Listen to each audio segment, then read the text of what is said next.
Hey everyone, it is Professor Lee, and I am going to walk you through the steps of selecting a diagnostic code from the ICD-10 CM manual. So the first thing you're going to do if you're looking at a case study is to obtain the information that you need from the chart. And in case studies, this can get kind of confusing because there's a lot of words and a lot of terms in there that you need to kind of weed through in order to find what it is that you should be looking for in the manual. So for this example case here, case 1, we have a discharge summary for patient Polly Patch. And it says that Polly was admitted from home because she passed out from dizziness. Her daughter called the office. The doctor admitted her to the medical unit because this is the third time in 2 weeks that she's passed out. So upon initial examination, she was conscious and alert and appeared pale. So these are some descriptions of her symptoms.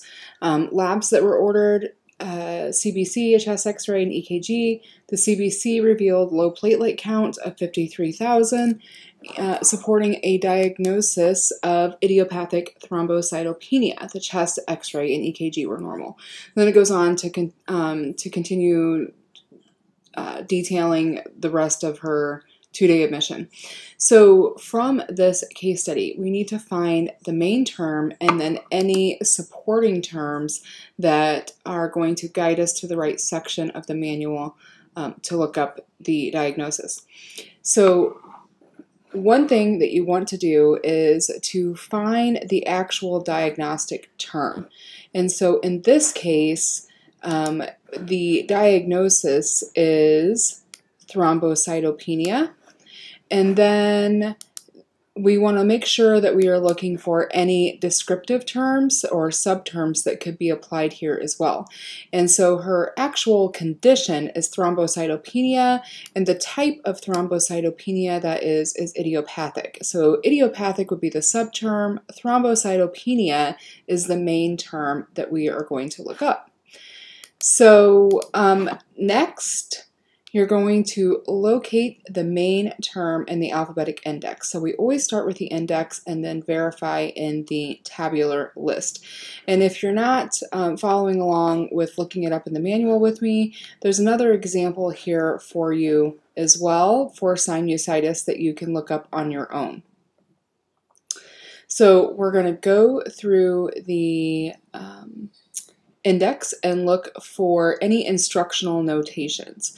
And so you will see for thrombocytopenia that there are not any instructional notations. Afterwards, we are going to identify any terms that can modify that main term. And so in our case study, that would be idiopathic. And then we will follow any cross-reference notes. And we do not have any cross-reference notes for thrombocytopenia. So now we have our code in the index that will direct us to where to look in the tabular list. And so we are going to look in the tabular list for D69.3.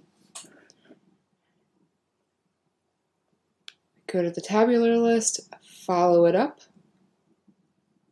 and sure enough, there is D69.3, which is thrombocytopenia.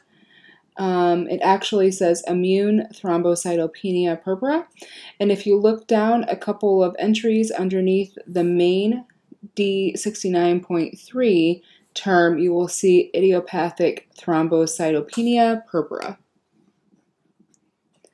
And that is pretty much it. Once you have verified in the tabular list, then you have your code to select, and that is the code that you will then enter. Again, if you want to try on your own, you can follow through the example steps here and try to figure out the code for the sinusitis case. Okay, take care everyone.